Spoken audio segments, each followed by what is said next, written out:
A senhora não poderá morrer antes da segunda vinda de Cristo. E ela disse: como?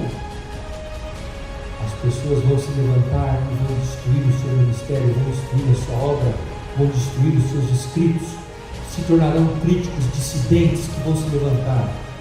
E ela disse: meu querido pastor, Deus é sábio o suficiente para cuidar da sua obra.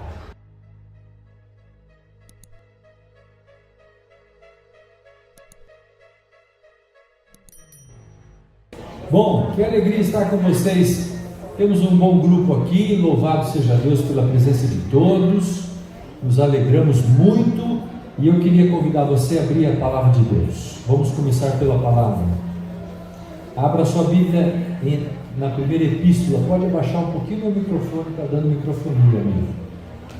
Primeira epístola de Paulo aos Coríntios, capítulo 3, a partir do versículo 11. Abra a sua Bíblia, primeira epístola de Paulo aos Coríntios, capítulo 11, 3, versículo 11. A palavra diz assim, aprendam e tomem nota desse texto. Porque ninguém pode lançar outro fundamento além do que foi posto, o qual é quem? Falem alto, qual é quem? Jesus Cristo. Contudo, se o que alguém edifica sobre o fundamento é ouro, prata, pedras preciosas, madeira, feno, palha, manifesta se tornará a obra de cada um, pois o dia, com D maiúsculo, a demonstrará, porque está sendo revelada pelo fogo, e qual seja a obra de cada um, o próprio fogo o provará. Verso 14: se permanecer a obra de alguém que sobre o fundamento edificou, esse receberá o quê? O galardão. O que é a palavra galardão? O prêmio. Olha bem o texto que você leu conosco agora, da palavra de Deus. Esse texto é profundo. Cada um de nós está edificando uma obra. E cada um de nós, todos os dias, escolhe sobre que tipo de material você está construindo a sua obra. Se é sobre o ouro, sobre a prata, as pedras preciosas, ou sobre a madeira, a palha e o feno. O apóstolo Paulo diz que no dia da volta do Senhor Jesus, todas as obras que nós produzimos serão o quê? Provadas. O fogo a provará. E a palavra está fazendo um convite para você e para mim. Aquele que construir, verso 14, aquele que construir a sua obra sobre o fundamento, que é quem? Jesus Cristo. O que vai acontecer com essa obra? Esse receberá o quê? Tremendo. Nessa tarde eu quero convidar vocês, me dá um passador aí que eu esqueci, está aí, ó, tá, isso, obrigado querido, desculpa que eu esqueci de pegar aqui. Nessa tarde eu quero estudar com vocês. Apaga mais uma luz aqui, essa luz aqui, ó, é possível apagar? Consegue enxergar? É essa aqui, ó, isso, aí está ótimo. O tema da minha fala é The White House. Quantos conhecem essa casa aí que está aí? Não? Deixa eu ver. Conhecem mesmo? Já foram lá? Entraram? Não. Vou fazer uma pergunta. Quantos queriam morar nessa casa? Levanta a mão. Levanta aí, seja honesto. Quantos queriam morar na casa do White House? Um monte de jovens que não quer não. Eu acho que tem sabedoria na resposta de vocês. Imagina vocês cuidarem dessa casa. Vamos ver o que tem nessa casa? Olha lá, vamos ver o que tem nessa casa. 132 quartos, 35 banheiros, 412 portas, 147 janelas, 3 escadas, 8 escadas, 3 elevadores. É isso aí. Quem que queria morar numa casa dessa? Você ia gastar um rio de dinheiro para poder manter essa casa, a manutenção dessa casa. Essa casa é a conhecida casa mais famosa do mundo. Por ela moraram importantes personagens da história da Constituição e do país da Norte América. Presidentes Carter, Reagan, Bill Clinton, Barack Obama. Aí está a família Trump e atualmente essa casa é ocupada pela família Biden. Notem, essa é uma casa, mas eu quero apresentar agora a vocês uma outra casa, diferente total e completamente dessa que a gente acabou de ver. Essa casa não era de alvenaria, não era de tijolos, era uma casa simples, de madeira, e nela morava um casal. Essa casa ficou conhecida também como a casa da família White, que nós poderíamos chamá-la de The White House, a casa da família White. E nós vamos compreender nessa tarde, em nossa palestra, um pouquinho sobre detalhes da vida desses personagens que compuseram a história desta casa. E sobre qual fundamento eles construíram a sua vida? Sobre palha, pedra, feno, ou sobre o ouro, a prata e as pedras preciosas? Então, a primeira pessoa que eu quero apresentar é o pai da dona da casa. O pai da dona da casa se chamava Robert Harmon. Era o pai de Ellen. Esse era o pai. Ele era um comerciante e era chapeleiro, fabricava chapéus. E Ellen era uma criança quando ajudava o seu pai na manufatura de chapéus. E os chapéus, para a produção de chapéu naquele tempo, usava-se muito o mercúrio, que é um metal pesado e é um metal que é um metal tóxico. Então quem mexe com mercúrio está colocando a sua saúde em risco, né? E as crianças mexiam com isso, e às vezes ficavam doentes pelo fato delas lidarem com esse metal. Essa colina onde está essa casa foi possivelmente o local onde Ellen nasceu. Não nesta casa, nesta colina, na cidade de Gorham, estado do Maine, no dia 27 de novembro de 1827. Tá? Aí está a data, 26 de novembro, desculpe, de 1827. Final 27. Ok? Aí está, foi feita a pergunta, né? Quantos irmãos Ellen White tinha? Fui ver essa pergunta ou não? Vai fazer ainda? Quantos filhos, né? Então, quantos irmãos Ellen White tinha, contando com ela? A família dela era composta de quantos irmãos? Quem sabe? Valendo um brinde. Ninguém sabe. 8, contando com ela.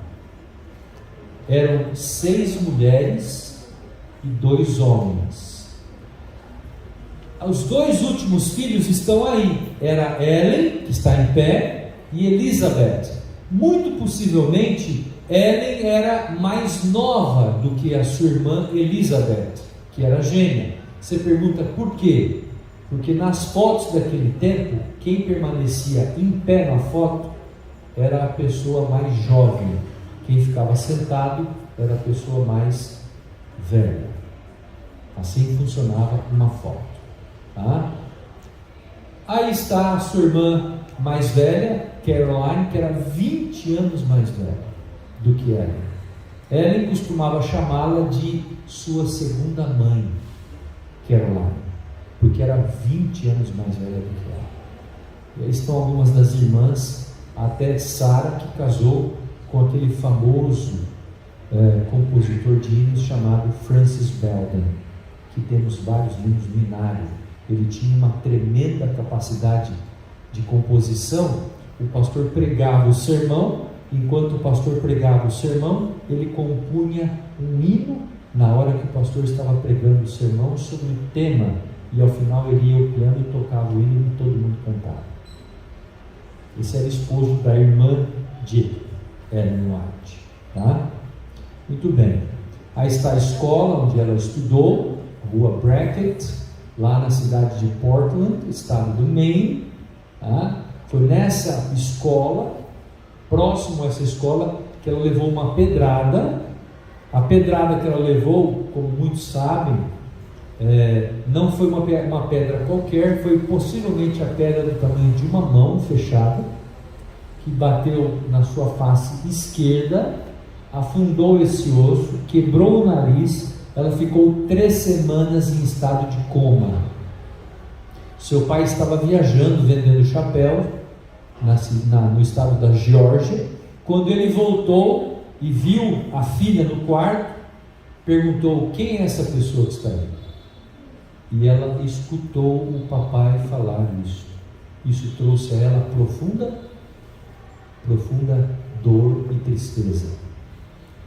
Ela conviveu, depois dessa pedrada, com inúmeros problemas de saúde.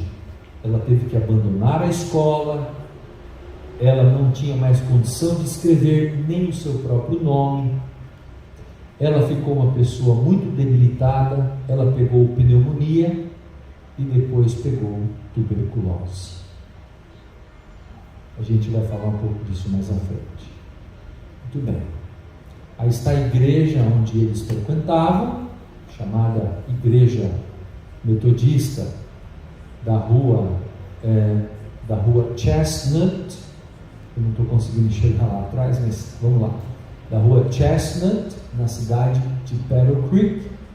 Foi nesta igreja que o nome de todos os filhos foram riscados por ocasião de 1844, quando eles estavam aguardando a volta de Jesus e se tornaram mileritas. Os nomes foram riscados dessa igreja porque eles se tornaram mileritas. Aos 12 anos de idade, Ellen White se batizou nas águas da Baía de Casco. Nessa baía, nas águas do Rio Atlântico, águas frias, muito frias. Então ela se batizou como uma metodista, não como adventista. Agora eu vou agregar uma coisa, pastor, se vocês querem saber, aprofundando o assunto, né? Já que vocês querem a profundidade. Ellen White foi rebatizada de novo, sim ou não? Quem sabe? Não. Paulo, Douglas, cadê o Douglas? Douglas? Está lá no som. Ellen White foi rebatizada, sim ou não? Foi? Quem rebatizou? Ela se batizou com 12 anos nas águas da Baía de Casco. Em 1862, ela pediu para ser rebatizada na igreja adventista. A pergunta é: por que, pastor Estência? O seu esposo escreve que ela sentia o peso e o fardo dos pecados que ela havia carregado ao longo da sua vida. Ela já era uma profetisa por longa data. E ela pediu para ser rebatizada. Quem rebatizou? O seu próprio esposo, o pastor Tiago White. Ano 1862. Tá? Então isso é importante vocês saberem. Muito bem. E como que foi o conhecimento do seu esposo? Ellen era uma jovem de um talento espiritual fabuloso. Ela sempre estava frequentando a igreja. Ela amava estar na companhia de Deus. Ela tinha um coração muito sensível à voz de Deus. Sua infância foi passada estudando a Bíblia, orando, cantando, participando de grupos de estudo da palavra. E, evidentemente, que quando Guilherme Miller começou a aparecer na sua região para pregar, ela começou a seguir o pastor Miller e fazer parte das campanhas. E ela começou a trabalhar como uma millerita. E numa dessas campanhas que eram feitas nessas tendas, ela se encontrou com o seu futuro esposo, Tiago Bart, que também era um jovem cristão muito sincero e muito temente a Deus. Recado para os jovens solteiros. Abro parênteses. Se você quiser conhecer alguém para ser o seu companheiro aqui na terra e na eternidade, escolha alguém que tema a Deus, que seja um bom cristão, que goste de estar na igreja, que goste de participar da programação da igreja, que se envolva com as coisas da igreja, que tenha compromisso com os departamentos da igreja, que goste de estudar a Bíblia, que não seja só bonito por fora, mas que tenha um coração temente a Deus, porque de acordo com a palavra de Deus, o temor do Senhor é o princípio do quê? De toda a sabedoria. Ah, pastor, mas eu conheci alguém lá fora, ele é tão bom, ele é melhor do que os jovens da igreja. Ah, é? Tá bom. Ele pode ser melhor hoje, mas o tempo vai revelar o que são as coisas. Então, se você quer conhecer alguém, esse é o lugar, a igreja, a escola adventista. Pessoas que temam a Deus, que sejam cristãs no verdadeiro conceito da palavra. Então eles se conheceram aí, E quando os olhares dos dois se cruzaram, o que aconteceu? Logo eles tiveram uma atração física, química, né? Ellen White era uma garota jovem de 16 anos quando conheceu ele, 16 para 17 anos. Eles começaram a trabalhar juntos nessas campais. E eles logo decidiram se casar, né? Se casar. E ela se casou, portanto, com a idade de 20 anos. Em 1846 ela se casou. 20 anos. 20 anos. Na verdade, 19 para 20 anos, né? Ela nasceu em 27, casou em 46, 19 para 20 anos. Então ela casou-se no dia 30 de agosto de 1846. Foram só no cartório, assinaram a certidão, que é essa aí, e voltaram para casa. Não teve véu, não teve grinalda, não teve nada. Essa é a primeira foto que nós temos de Ellen White, foto real. Às vezes as pessoas ficam olhando e falam assim, mas pastor, eles eram tão sérios assim? Não, é que para fazer uma foto naqueles tempos levava 15 minutos. 15 minutos. Então você tinha que escolher a posição, travar a posição e ficar. Se você escolhesse sorrir, você não podia mexer os lábios. Então as pessoas geralmente ficavam numa posição mais o quê? Mais sóbria, não séria, mas sóbria. Mas eles, amigos, eram iguais a você, irmãos, a cada um de nós. Eles eram sorridentes, eram pessoas sinceras, brincalhonas, sabiam brincar, tinham um bom espírito de humor, eram seres como nós somos, tá? Aí está o filho Willie, que era o filho mais novo, né? Ela teve 4 filhos, mas 2 morreram. Aí estão os 3 filhos que temos foto dela. Aí está o filho mais velho, na foto, chamado Henry Nichols. Depois James Edson, o filho do meio. E depois, por fim, o filho William Clarence. Aí você pergunta, pastor Estêncio, e o 4º filho? O 4º filho que eles tiveram viveu apenas 3 meses. E ele morreu de uma doença de pele que atacou o seu pulmão, e ele apenas viveu 3 meses. Seu nome, John Herbert, foi sepultado no mesmo cemitério onde a sua mãe está sepultada. Eu quero começar fazendo uma pergunta para você. Um casal que perde um filho, qual é a reação do casal? Não é uma situação tão fácil. Não é uma situação tão simples. O casal enfrentou a perda de um filho, mas não apenas de um, porque esse garoto, Henry Nichols, que era o filho mais velho, que era alguém que cantava, quando a mãe pregava, ele cantava e fazia os apelos para as pessoas virem à frente. A mãe costumava dizer que a voz de Henry era a voz de um anjo. Ele tinha um tenor afinadíssimo e cantava de forma muito bonita.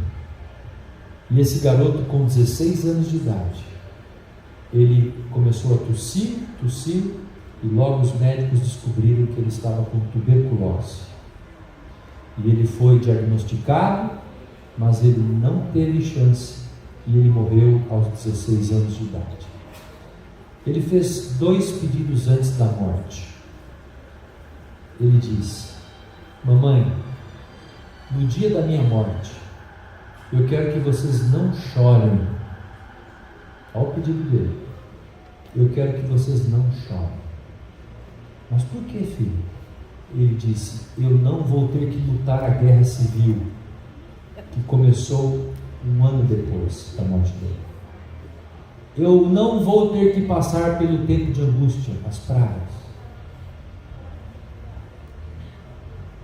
E eu tenho certeza que quando Jesus voltar, eu vou estar preparado para recebê-lo. Segundo pedido: eu quero que vocês me enterrem ao lado do nosso irmão mais novo, John Herbert, que havia falecido com 3 meses de idade. E assim os pais fizeram o pedido do filho mais velho. Sobraram esses 2. Aí está a família White, que viveu naquela casa por muitos anos, naquela casa humilde e simples, de madeira. Sobraram Tiago, o filho da direita, Tiago Edson, o pai, o filho do meio e a mãe. E agora eu vou fazer uma pergunta. Vocês acham que havia alguma predileção na família White por alguns dos filhos? Ou vocês acham que o pai e a mãe tratavam os filhos igualmente? É difícil isso, né? É uma pergunta difícil. Geralmente o pai e a mãe têm alguma espécie de afinidade com alguns dos filhos, não é? Às vezes isso é natural. Os filhos criam essa afinidade. Por mais neutro que a gente queira ser, às vezes um filho acaba se apegando mais a gente. Mas é normal. Nesse caso, qual dos filhos se apegou mais à mãe? É o que está do lado dela. E o que apegou o pai? É o que está do outro lado. E um dia eu poderia pregar um sermão só sobre esse assunto. Eu tenho um sermão preparado sobre isso. Como foi a convivência do casal com os filhos? Olha, se a gente acha que a gente tem problema em casa, não foi fácil para o casal conviver com seus filhos. Eu queria te perguntar uma coisa. Quem aqui é filho de pastor? A sua filha não está aqui, né? Eu tenho 2 filhos. Ser filho de pastor não é fácil. Agora, e ser filho de pastor e filho da profetisa ao mesmo tempo? E aí? O negócio pega, hein? Filho de pastor e filho da profetisa da igreja, tinha que ser impoluto. Ele não podia nem olhar para a sombra dele, porque se alguém olhar, olha o filho do pastor aí, olha o filho. E na verdade não era só pastor, ele era presidente da Associação Geral, por 2 vezes. Imagina um negócio desse, a pressão que às vezes a gente coloca sobre o filho de pastor. E os testemunhos falam que os filhos de pastores são mais tentados pelo inimigo, porque às vezes os nossos filhos são usados pelo inimigo para destruírem o nosso ministério. Terríveis, muito duros. Eu sou pai de 2 meninos e eu sei bem o que é isso. Vamos avançar. Aí está o ministério profético de Ellen White. Ela exerceu seu ministério por 70 anos. Ela recebeu mais de 2.000 sonhos e visões. Ela escreveu mais de 100.000 páginas de manuscrito, totalizando 25 milhões de palavras. Ela é a autora do gênero feminino que mais escreveu na história da literatura humana. Nenhuma mulher escreveu mais do que ela. Nem Agatha Christie, nem qualquer uma dessas novelistas que escreveu filmes de Netflix, de qualquer uma que você pegar. Nenhuma mulher escreveu mais do que ela. E nenhuma mulher tem livros traduzidos em maior volume de línguas. O livro dela mais traduzido qual que é? Qual que é? Caminho a Cristo. Quantas línguas e dialetos? 165 línguas e dialetos. Caminho a Cristo. O livro mais traduzido dela até os dias de hoje. Tá? Agora, pastor Stens, muita gente ainda duvida do ministério profético dela. Mas essa parte aqui é inspirada, essa outra parte aqui não é inspirada, esse livro é inspirado, esse outro livro não é inspirado. Esse livro tem conteúdo mais devocional, se aplica só aos dias dela. Esse livro aqui tem um conteúdo mais para os nossos dias, porque fala de saúde, fala de educação, tá?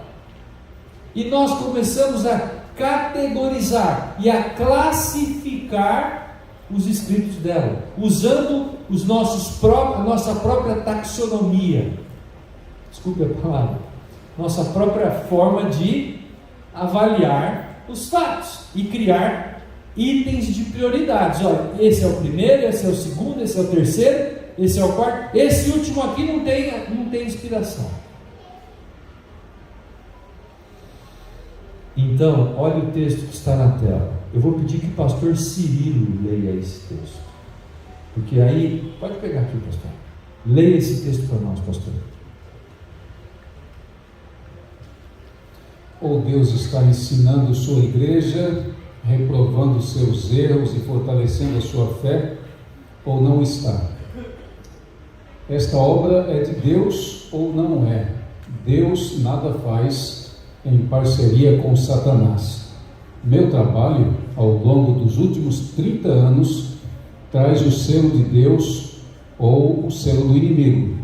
Não há meio termo nesta questão. Os testemunhos são do Espírito de Deus ou do diabo. Não há meio termo. Mas essa... Não há meio termo. Por quê, pastor? Deus não trabalha em parceria com o inimigo. Não trabalha. Se a fonte de revelação é Deus, se Deus revelou a palavra e Deus revelou os testemunhos, vamos ler a Bíblia. Abra sua Bíblia. A Bíblia responde isso para a gente. Abra sua Bíblia na Epístola de Tiago. capítulo 3.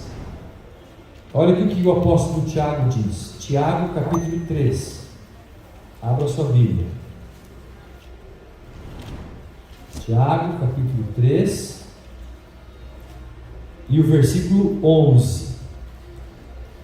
A palavra de Deus diz assim, notem atentamente: acaso pode a fonte jorrar do mesmo lugar o que é doce e o que é amargoso?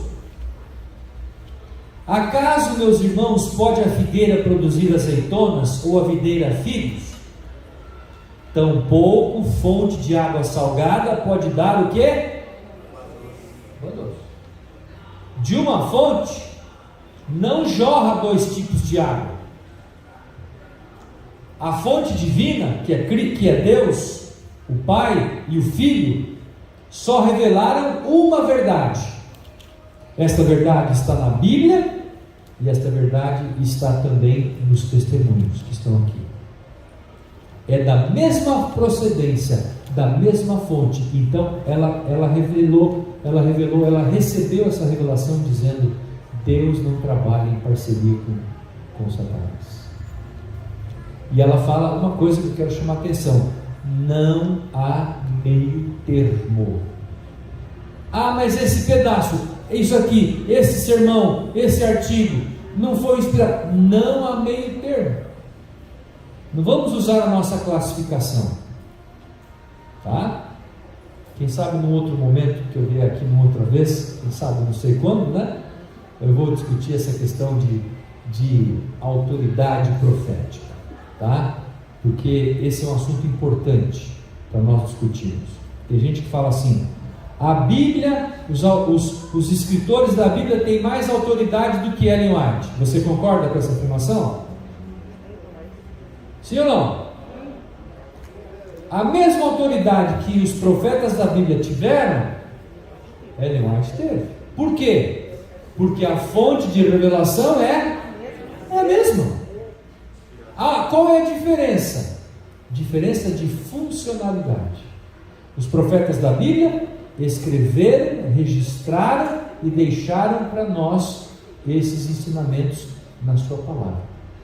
Ellen White viveu em um outro momento, num período pós-canônico, onde ela foi usada por Deus para deixar os seus registros para um grupo de pessoas diferente, para um período diferente, aqueles que guardam os mandamentos de Deus e têm o testemunho de Jesus.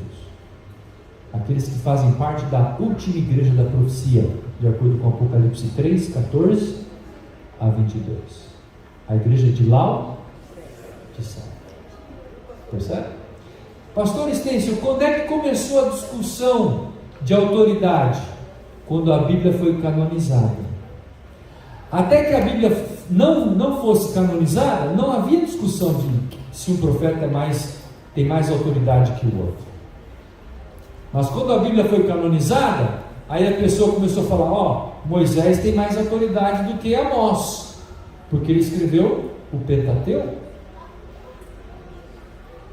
Então ele tem mais autoridade. Paulo escreveu muito mais do que os outros autores da Bíblia. Então ele tem mais autoridade do que todos os outros. Não é bem assim. Ele pode ter trazido mais mensagens porque recebeu mais mensagens, mas ele não tem maior autoridade do que um outro profeta, nem que ele não tenha sido canônico, como o caso de Natã, não é? E as filhas de Filipe, em Atos capítulo 21. São diferentes propósitos para os quais Deus estabeleceu a sua mensagem. Bom, eu vou pular isso aqui e vamos voltar então a Ellen White. Ellen White tinha duas grandes paixões. Quais eram elas? Primeira, a vida de Cristo. Cristo era a grande paixão de Ellen White. E aqui eu mostrei para vocês, eu vou mostrar daqui a pouco. Ela tinha uma paixão, ela exaltava a pessoa de Cristo em todas as suas falas. 5 livros foram compostos sobre a vida de Cristo. Olha lá: O Desejado, Caminho a Cristo, Parábolas, Maior Discurso e Vida de Jesus. 5 livros. ela é considerada a autora mais cristocêntrica da história da igreja evangélica.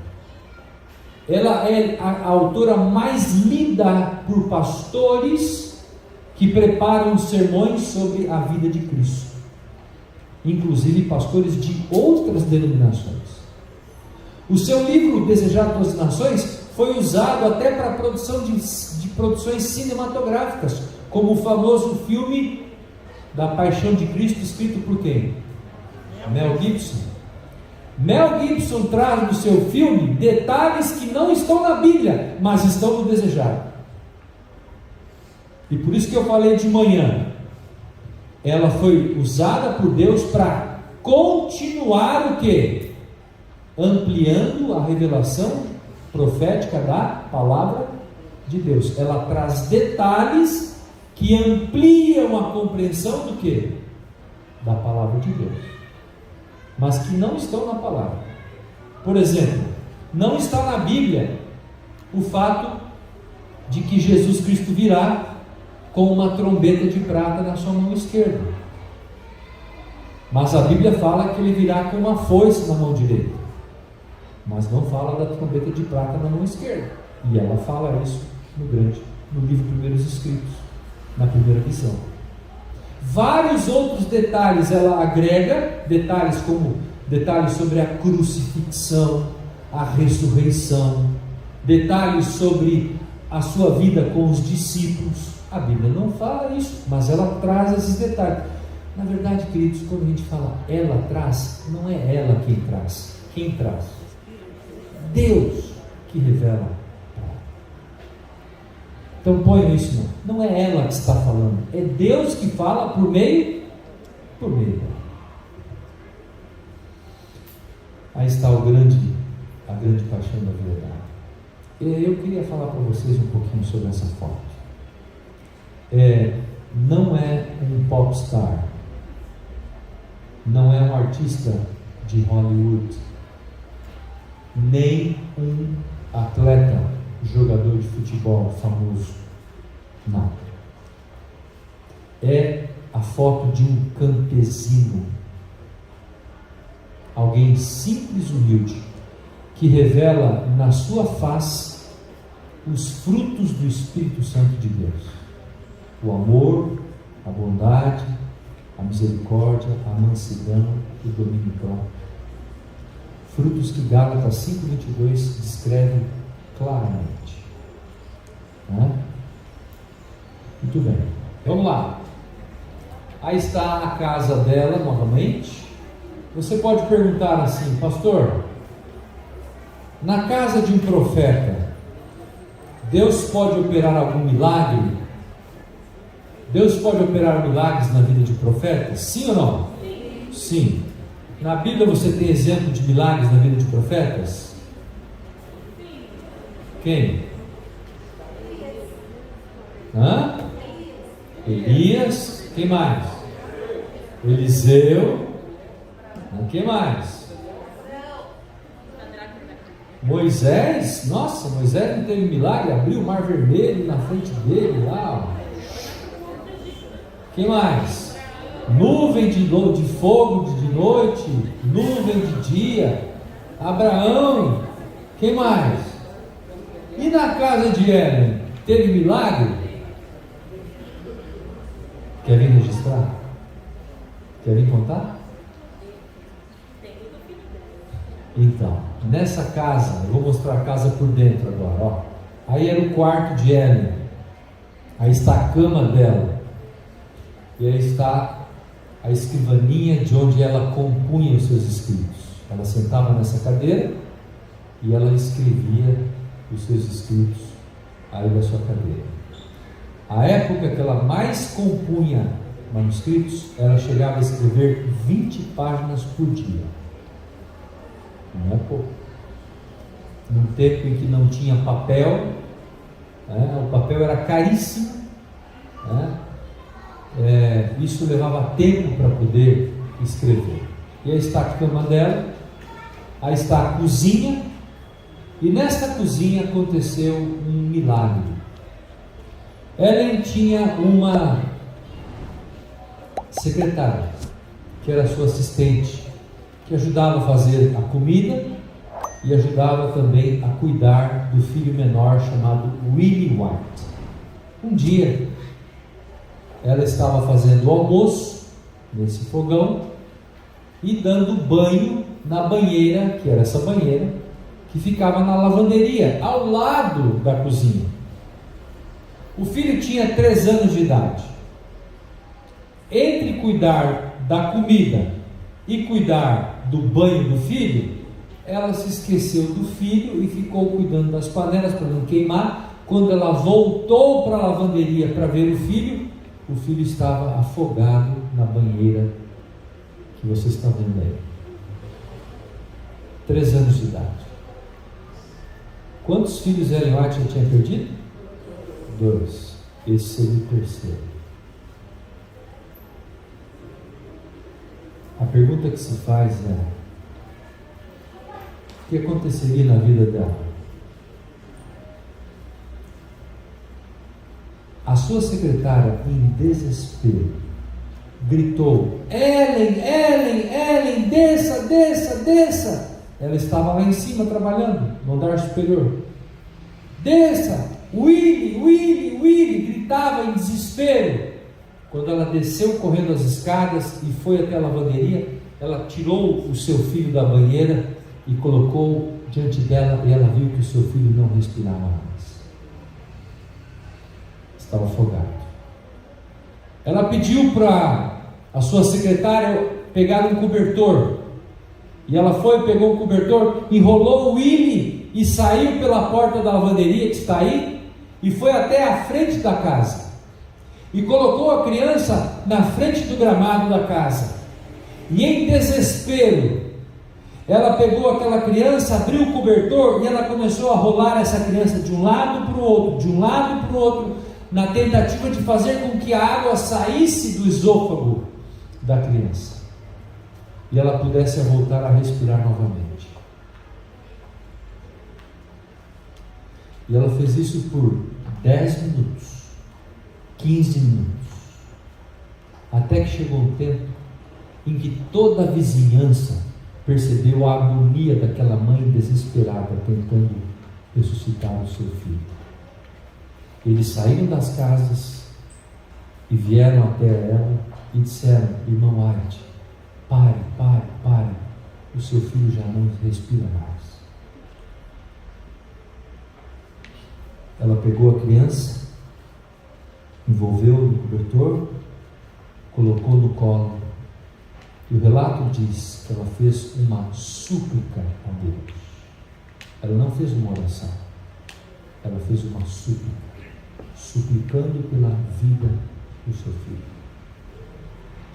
E quando ela proferiu aquela súplica, e ela encerrou dizendo amém, o seu filho fez.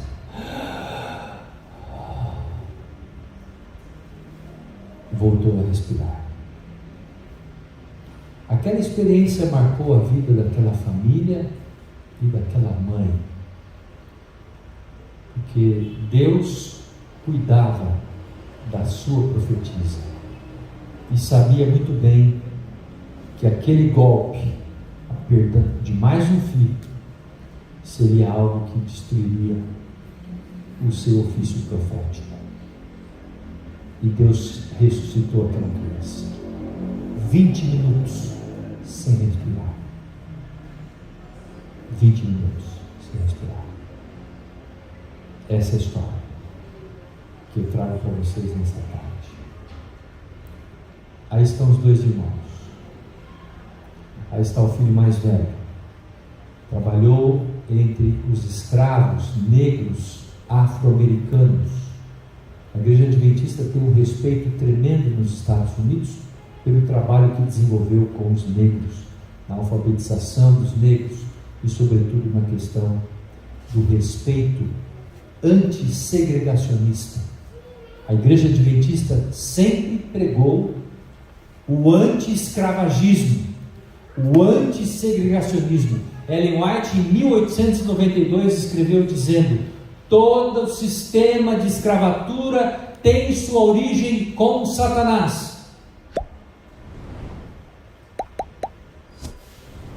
E tem gente que acusa ela dizendo que ela é uma racista.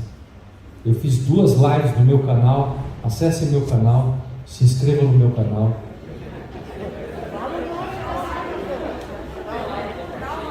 Dê um like e partilhem o meu canal com seus amigos, porque vocês serão edificados com bons conteúdos que ali tem. YouTube, Renato Stencil e Centro White. No Centro White já existem quase 6.000 seguidores.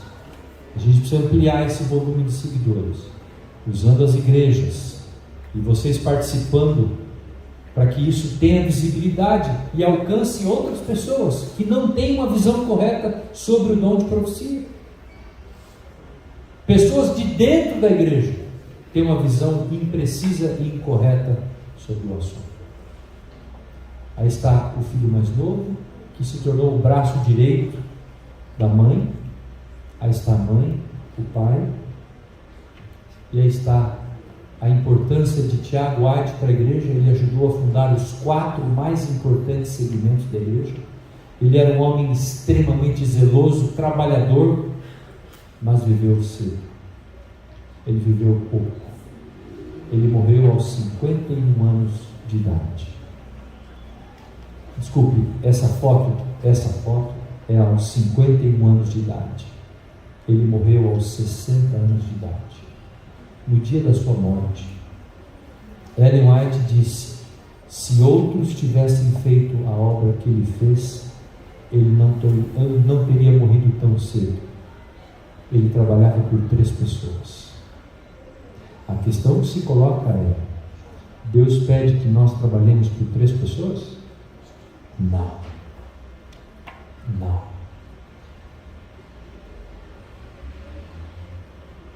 Eu vou chamar dois jovens aqui. Vem você, vem cá, você. E vem você aqui. Vou fazer uma ilustração. Vem aqui. Essa ilustração é para vocês nunca mais esquecerem. Não, vem aqui embaixo. Vem aqui. Ombreia comigo. Ombreia. Pressiona meu ombro. Você também. Isso. Se nós não carregarmos o fardo, o peso da missão juntos, vamos andar devagar. Se nós não caminharmos juntos, ombreados um com os outros, o fardo será colocado sobre o peso de um só. Se a gente deixar o fardo sobre os ombros do pastor, ele vai ser. Se deixar sobre o fardo de um ancião, ele vai ser. De um jovem, ele vai ser. Por isso que nós temos que nos unir e carregarmos e cumprirmos a missão como? Unidos, ombreando um com o outro, para que não haja, muito obrigado, para que não haja na nossa história, nos nossos dias, esse tipo de situação. Há um outro pioneiro que morreu cedo. Quem foi? Andrews. Quantos anos ele tinha quando morreu? 53 anos. 53 anos. Nós não somos chamados por Deus para fazermos a obra sozinhos. Nós temos que treinar, preparar, qualificar, treinar as novas gerações, jovens, crianças do rol do berço, ensiná-los a fazerem a obra de Deus, para que a obra seja feita por todos nós, pela igreja. Aí o Espírito será derramado com grande poder, porque nós vamos estar unidos. E eu quero lançar uma coisa que talvez vocês não saibam. Há 2 padrões na palavra de Deus quando a pessoa, um profeta, recebe a visão. Um deles é santo, santo, santo, e o profeta entra em visão.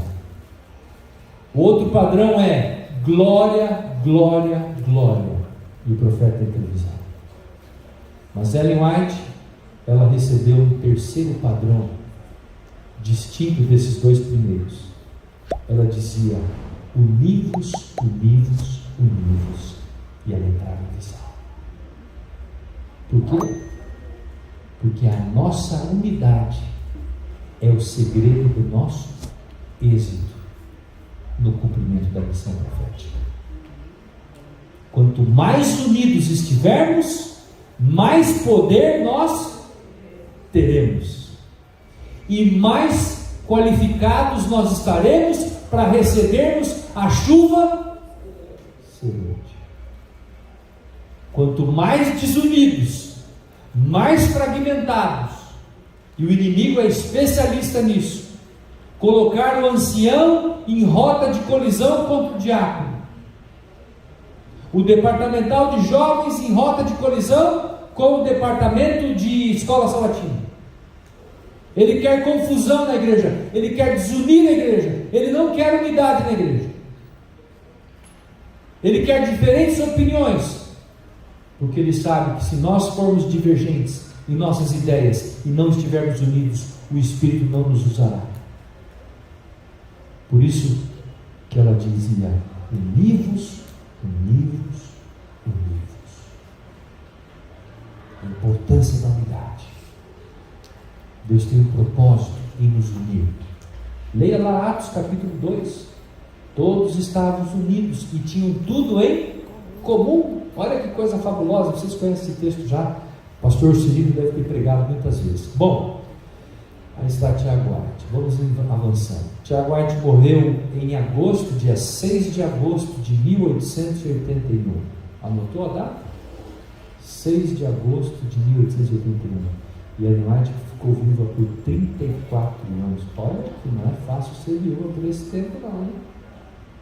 Ela tinha 63 anos quando seu marido morreu. 64 anos ela tinha. 1881, dia 6 de agosto, ele morreu. Mas a história registra que um dia um pioneiro perdeu a sua esposa. Pioneiro da igreja adventista. Ele era pastor, só que ele era 5 anos mais novo que Ellen White. E um dia, quando ele perdeu a sua esposa e viu Ellen White viúva, ele disse: opa,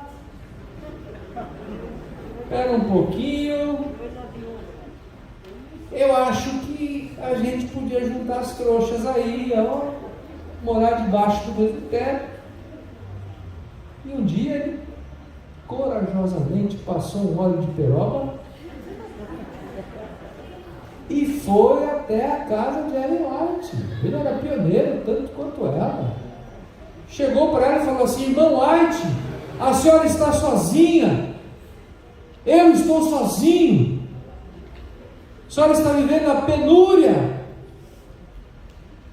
da solidão, da viuvez, eu estou viúvo também. O que nos impede de nós juntarmos as nossas coisas e vivermos juntos? O irmão White olhou para aquele pastor e lhe disse: pastor, vou lhe dizer 2 coisas. Número 1, o senhor é um homem muito corajoso. Número 2, o meu coração só teve espaço para um homem, e esse espaço foi ocupado por Tiago White. Ela amava muito Tiago White. Aquele pastor pioneiro pegou a sua viola, colocou na sacola e foi.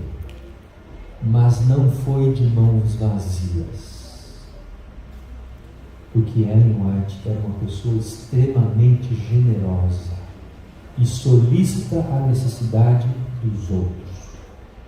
E vendo a solidão daquele pioneiro que ainda tinha muitos anos de trabalho pela frente, procurou uma jovem para ser sua companheira. E a jovem que ela procurou tinha 20 anos a menos do que ele. Era jovem mesmo. E ela chegou para essa jovem e disse: irmã, nós temos um pioneiro nas nossas fileiras que perdeu o seu marido, perdeu a sua esposa, desculpe, estou cansado, perdeu a sua esposa. você é solteira, você não aceitaria se casar com ele? Obviamente que quando Ellen White falava com alguém, ela falava com uma certa autoridade. E aquela jovem, olhando para ela, olhando para aquele homem, disse: irmã, eu serei companheira desse pastor. Como era o nome desse pastor? Alguém sabe? Está na tela. Aí está. Stephen Haskell. Não era um mau partido, né? É óbvio que a gente só olha a aparência, né? E esquece do coração. E às vezes a gente, por olhar pela aparência, paga um preço caro, né, pastor? Tome cuidado.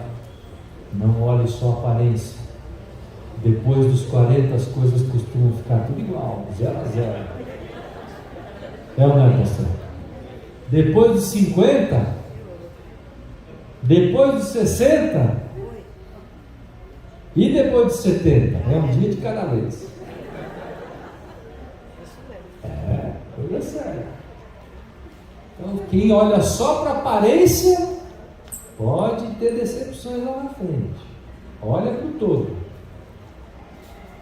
Agora, não vai casar também com uma pessoa que você não goste. Não vai casar com alguém que você tenha vergonha de falar: esse aqui é meu marido, esse aqui é minha esposa. Não, pera aí. Tem que ter química na coisa. Você tem que gostar da pessoa, gostar do cheiro dela, gostar da textura da pele. Tem que ter. Tem coisas que só o amor explica. E quem sabe o que eu estou falando, quem já casou sabe o que eu estou falando. Bom, depois dessa aula de psicologia matrimonial, vamos para frente. Meus amigos estão na rindo, né? Tá bom, vou dar risada. Ellen White foi missionária durante 11 anos da sua vida, 9 anos na Oceania e 2 anos na Europa. Então ela trabalhou por 11 anos fora do território americano. E agora encerrando, uma galeria de fotos dela, fotos desde a mais antiga até a mais nova, até a mais antiga. E aqui está a sua última casa. A gente começou com a primeira, né? Agora está na última casa dela. Você vai falar assim: pastor, em quantas casas que ela morou? A resposta é: em mais de 30 casas diferentes. Mas a que ela mais morou foi aquela que eu mostrei no começo, de Bear Creek. Essa casa ela morou nos últimos 15 anos da vida dela. Fica na cidade de Napa Valley, em Santa Helena, Califórnia. Essa casa, vocês viram aí pelas mídias sociais, o fogo, quando deu aquele incêndio lá nas florestas da Califórnia, o fogo chegou até o portão da casa e parou. O cuidador da casa, um hispano, disse assim: eu não sei explicar o que aconteceu, mas o fogo chegou aqui. Quando ele chegou aqui, ele parou. E em volta queimou tudo. Queimou tudo. Deus sabe por quê. Isso aconteceu no ano passado. Aí está a equipe de assistentes literários dela, os 2 filhos do lado direito, Willie White, que era pastor, do lado direito dela, o esquerdo nosso, Tiago Edson, que também era pastor. E os demais estão aí nesta foto, que eram assistentes literários. Aí está o sermão que ela pregou, o último sermão que ela pregou em público, onde ela exaltou a palavra de Deus, dizendo: irmãos e irmãs, eu lhes recomendo este livro. A vida dela foi exaltar Cristo e a sua palavra. Ela passou 70 anos fazendo isso, pregando de Cristo e exaltando a palavra de Deus. Tá? Fique claro isso para vocês. Aí está a esposa de Willie, a segunda esposa era uma australiana chamada Ella. A primeira esposa de Willie faleceu. Aliás, só o filho Willie deu descendentes para a família. O Tiago Edson não teve filhos. Só esse teve filhos. com os 2 casamentos. Tá? Aí está ela numa charrete, aí está ela em 1913, e aí está a última foto que nós temos conhecimento dela em vida. Ela está na sacada, deixa eu ver se eu consigo aqui. Não sei se eu. Bom, na sacada ela está deitada, ela caiu no dia 13 de fevereiro de 1915, quebrou a bacia esquerda, e depois dessa queda, ela nunca mais se recuperou, ela ficou muito fragilizada, já era uma pessoa doente. Nesta foto você não consegue ver, eu prometo mandar uma foto melhor da próxima vez, mas em pé está a sua assistente chamada Sarah McIntyre, que era a sua cuidadora, chamava ela de mãe. Sarah chamava Ellen White de mãe, tanto era a afinidade que elas possuíam. E as últimas palavras de Ellen, no dia 16 de julho de 1915, foram: eu sei em que tenho que ir. Ela morreu numa sexta-feira, às 3h41 da sexta-feira do dia 16 de julho de 1915. Você pergunta, pastor, por que o senhor está falando isso? Porque haviam pessoas ao lado dela vendo o momento da sua morte. E era costume naquela época ir até o relógio da sala e parar o pêndulo para dizer que naquele momento morreu o dono da casa. E está aí o relógio marcando o horário da morte de Ellen. Dia 16 de julho, uma sexta-feira, às 3h41. O primeiro funeral foi feito no jardim da sua casa. Aí está Ellen dentro da sua casa, dentro do caixão. Essa é uma foto bastante rara que vocês estão vendo nessa tarde. Tá? Uma pessoa que dedicou a sua vida para servir a Jesus. A sua vida inteira. Deixou-nos com 87 anos. E aí está o sepultamento dela em Battle Creek. Aconteceu no dia 24 de julho de 1915. Aí está o dia do sepultamento. Alguns dias antes da sua morte, eu vou encerrar aqui fazendo uma aplicação. Um pastor chamado Pastor Campbell chegou e visitou-a pessoalmente e disse: irmão White, a senhora não poderá morrer, a senhora não poderá morrer. Como assim? A senhora não poderá morrer antes da segunda vinda de Cristo. E ela disse: como? As pessoas vão se levantar e vão destruir o seu ministério, vão destruir a sua obra, vão destruir os seus escritos, se tornarão críticos, dissidentes que vão se levantar. E ela disse: meu querido pastor, Deus é sábio o suficiente para cuidar da sua obra. Não tenha medo. E aí, não satisfeito com esta resposta, na verdade, ele, Campbell, fez uma segunda pergunta para ela. Campbell disse: no caso da senhora morrer, Deus suscitará outro profeta no seu lugar? Ali havia uma pilha de livros, como temos aqui. E ela colocando a mão sobre a pilha de livros, e sobre a pilha de livros estava a Bíblia e os seus escritos embaixo.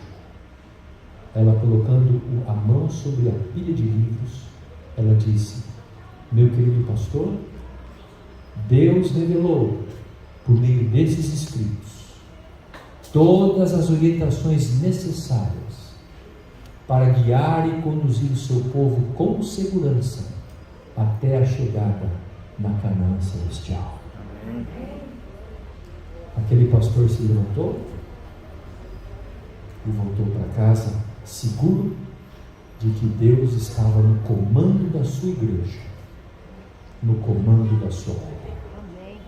E queridos amigos, eu encerro esta mensagem fazendo a vocês esta pergunta que eu comecei hoje. Se o que alguém construiu permanecer, esse alguém receberá o quê? A recompensa. Que Deus te use, te abençoe, que Deus te guarde, que Deus te capacite e que Deus dê sabedoria para você construir a sua vida cristã em cima do fundamento sólido que é o nosso Senhor e Salvador Jesus Cristo. Foi uma alegria estarmos juntos. Que Deus abençoe você. Amém.